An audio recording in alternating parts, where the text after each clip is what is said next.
Assalamualaikum warahmatullahi wabarakatuh. Alhamdulillah kita berada di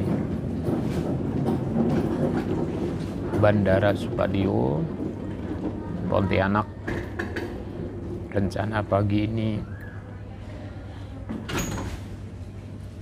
pergi ke Solo, insya Allah bertemu dengan teman-teman yang mengundang untuk ruqyah di sana, insya Allah. Silahkan yang mau merapat di Solo pagi ini dan sekitarnya, insya Allah dalam beberapa hari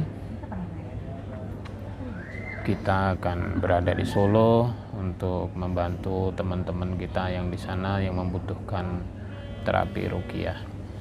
Ya, sambil menunggu boarding kita santai sejenak, ngopi-ngopi, dan kita menjawab beberapa pertanyaan dari teman-teman, dari para subscriber atau teman-teman yang memberikan beberapa pertanyaan. Banyak sekali ibu, bapak, abang, kakak yang menanyakan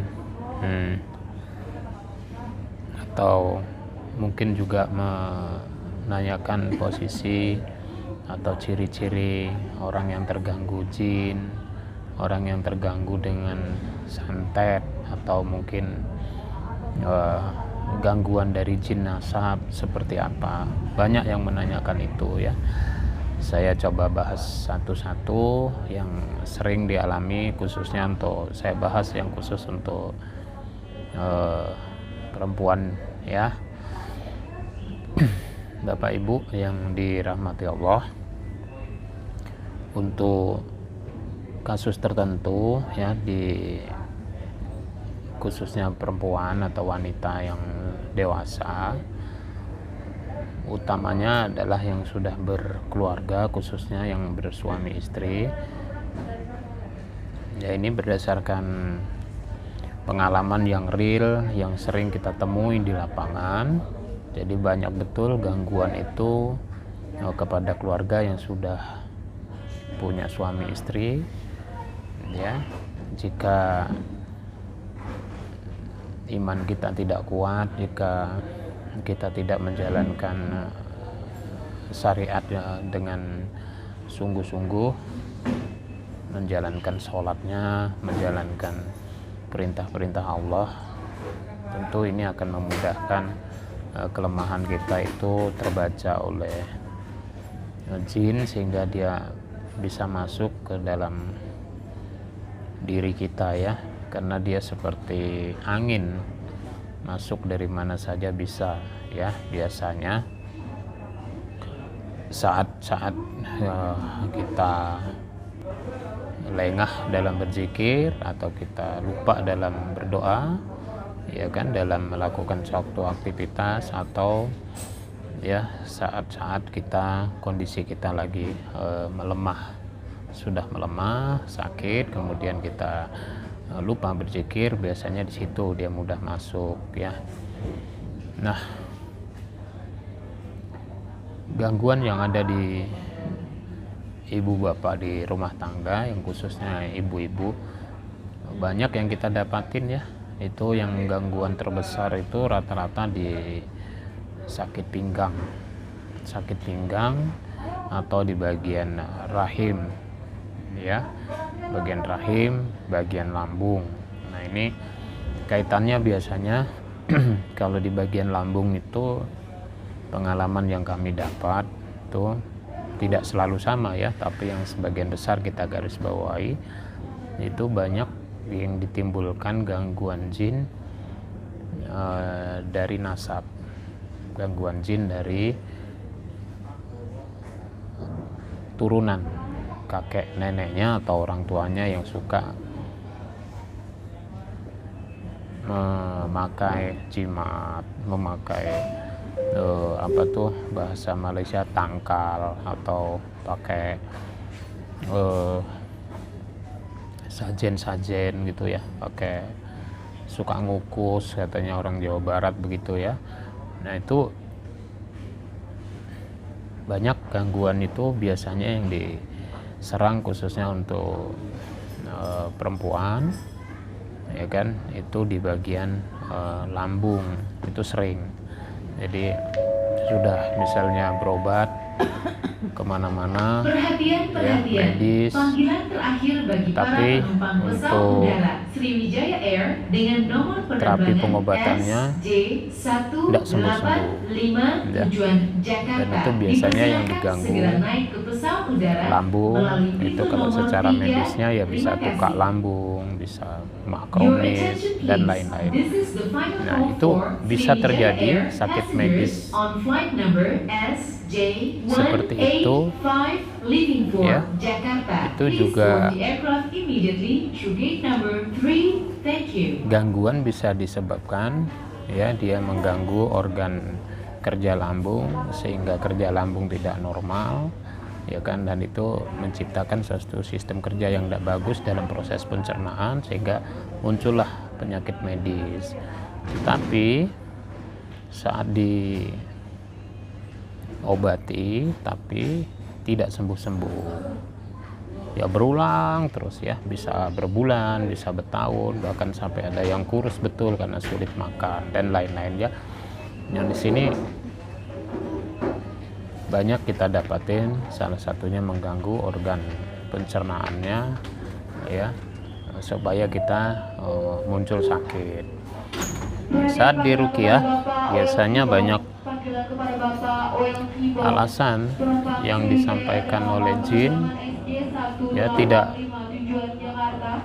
selalu kita percaya itu sebagai dianoksa aja. Biasanya setelah jin itu bersahadat, jin itu sudah muslim, biasanya yang dia sampaikan itu setelah kita cross check kepada pasien, nah itu menunjukkan suatu informasi yang benar ya. Nah itu setelah dicek. Makanya pada saat kita komunikasi untuk mendapatkan informasi setelah jin itu Allah dapat hidayah, maka kita tanyakan gangguannya di mana, kita cross check kembali kepada pasien betul atau tidak. Atau kadang ada jin yang kita tidak menanyakan juga dia memberi informasi sendiri. Nah itu kita cross checknya kepada pasien. Jadi jangan sampai juga si pasien nanti merasa tersugesti atau juga merasa terbebani jika ternyata informasi yang disampaikan itu tidak benar tapi dipercayai oleh pasien. Nah kan gawat jadinya. Makanya perlu pasca ruqyah penjelasan bahwa sifat jin itu adalah bohong. Jadi sangat mungkin sekali yang disampaikan juga tidak selalu benar walaupun dia sudah muslim. Nah tapi tingkat kehati-hatian kita yang harus kita sampaikan kepada pasien agar mereka tidak tersugesti, agar mereka tidak merasa ketakutan atau dia merasa membenarkan apa yang disampaikan oleh jin. Nah, ini pentingnya kita memberikan suatu pemahaman kepada pasien sehingga sandaran dia tetap bersemangat kepada Allah Subhanahu wa Ta'ala dengan sungguh-sungguh dapat meningkatkan tauhidnya kembali ya. Kemudian tadi di lambung, gangguan kedua biasanya ada di sakit pinggang, dan ini untuk ibu bapak yang berumah tangga sungguh sangat banyak betul gangguan-gangguan itu yang disebabkan sakit di pinggang ya. Nah itu biasanya setelah cross check, setelah tanda-tanda yang dimunculkan saat sebelum ruqyah, itu pentingnya kita menggali informasi dari pasien secara jujur. Nah di situ maka banyak gangguan yang disebabkan di bagian pinggang, baik itu laki maupun perempuan. Nah ini jin tujuan utamanya adalah dia kepingin membuat sakit di bagian pinggang, kemudian dia mengganggu hasrat atau nafsu kita yang baik untuk ibadah kepada suami istri, untuk berhubungan kepada suami istri. Nah, itu diganggu di bagian pinggang dengan ya mengikat di bagian saluran ya, saluran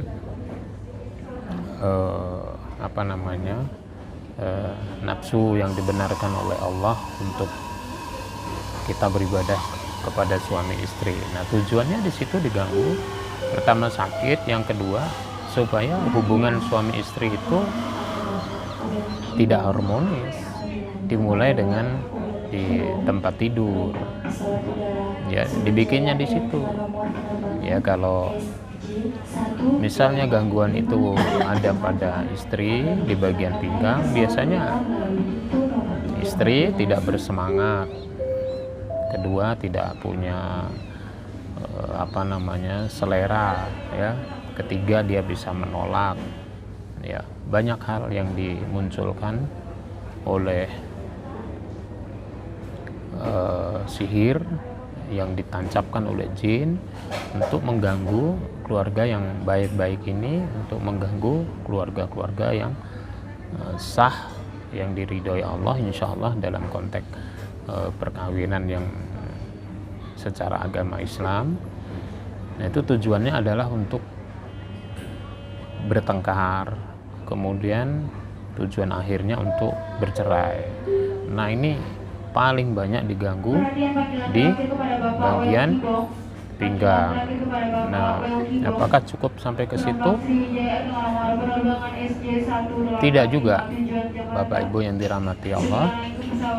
Jin juga memunculkan nafsu yang tidak baik kepada lawan jenis. Jadi kalau misalnya dia tidak bersemangat untuk melayani suami, maka berikutnya di luar dia melihat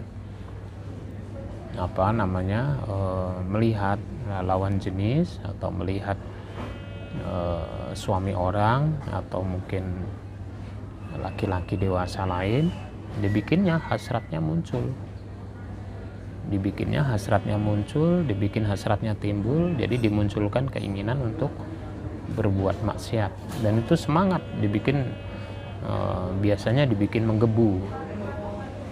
Nah, ini saat dia sadar dia masih punya iman, insya Allah dia bisa terkontrol. Nah, kalau tidak, tentulah ya akan terjadi banyak hal maksiat yang terjadi di luar yang dilarang sama Allah. Selanjutnya saat dia hasrat itu terjaga, dia pulang nanti kembali saat dia bertemu kepada suami, saat dia mau melakukan hubungan, nafsu itu tiba-tiba hilang, semangat itu tiba-tiba hilang.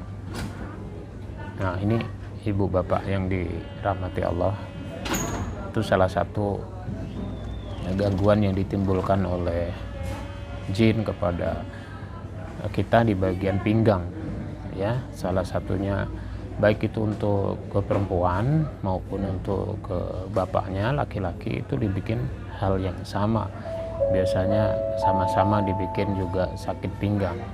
Intinya tadi tujuannya adalah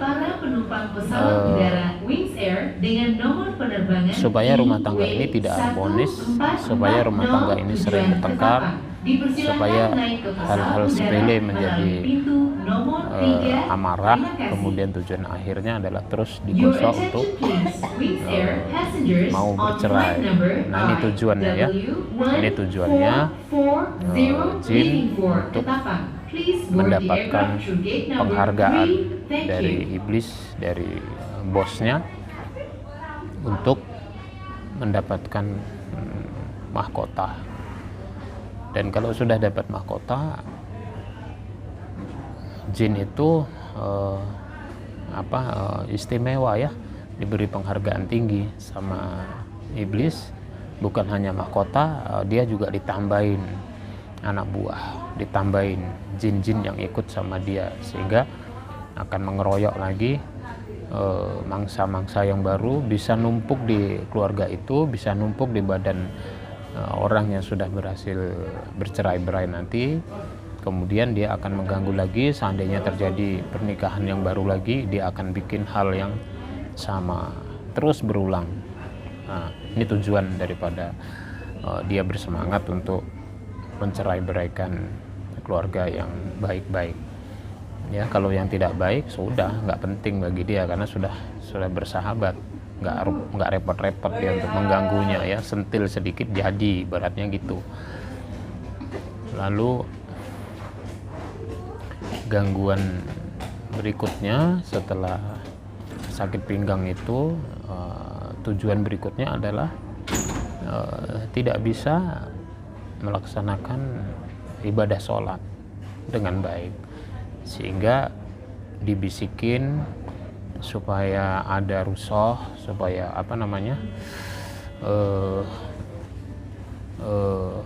menganggap ada keringanan, padahal itu dibuat-buat. Terus merasa nanti aku kan ada capek, aku ada sakit, aku ada ini, jadi membuat kesimpulan maklum sendiri, seolah-olah Allah memaklumi seperti itu, sehingga bisa mampu meninggalkan sholat. Nah, ini jinnya berhasil lagi, ya, dia berhasil lagi menjerumuskan kita untuk bermaksiat kepada Allah, benar-benar tidak mampu melaksanakan sholat. Padahal rusoh itu, kemudahan, keringanan itu bisa tetap dilakukan sholat. Misalnya dia tidak bisa berdiri sebab sakitnya, ya dia bisa duduk, ya kan. Kalau dia tak bisa duduk, dia mampunya tiduran, Allah masih berikan kemudahan untuk tidur, silahkan, tetap aja harus menjaga sholat. Nah, kalau tak mampu lagi di situ dia untuk mengambil wudhu, Allah masih berikan kesempatan, ya kan, dengan cara tayamum untuk tetap melaksanakan sholat. Nah, ini kalau yang disunahkan atau ini yang dituntun oleh Allah, ada kemudahan-kemudahan memang kalau memang kita ada uzur, tetapi tetap tidak meninggalkan sholat. Nah, dibisikin di sini, ya Bapak Ibu, dibisikin sama jin, jadi merasa karena kita ini sakit, merasa kita ini ada masalah dengan kesehatan, sehingga kita ngambil kesimpulan nggak sholat pun nggak apa-apa, ya berhasil lagi, ya jinnya berhasil lagi membuat kita lalai kepada Allah. Nah, ini akan menjadi semakin kuat gangguannya kepada mereka. Ya, jadi tadi dari mana? Dari pinggangnya, ya kan? Dari pinggangnya saja sudah begitu banyak masalah yang ditimbulkan kepada pasien, kepada ibu bapak, ya. Nah, nanti kita next video berikutnya bagaimana cara menanganinya seperti ini semuanya, ya.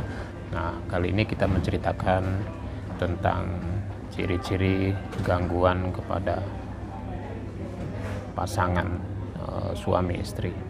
Insya Allah ini satu-satu kita sampaikan supaya mudah dipahami. Mungkin itu mengalami atau mungkin ada kebetulan ada kejadian-kejadian yang mirip-mirip seperti yang saya ceritakan ini, maka waspada, ya, hati-hati. Jadi sumbernya sudah tahu, maka segeralah kita nanti mendekat kepada Allah, ya. Baik, Ibu Bapak yang dirahmati Allah, semoga video ini bermanfaat, bisa memberikan solusi, paling tidak bisa informasi ini memberikan kita kewaspadaan diri kita kepada Allah, supaya kita tetap selalu bisa menjaga diri kita, iman kita, dan tauhid kita kepada Allah. Barakallahu fikum. Assalamualaikum warahmatullahi wabarakatuh.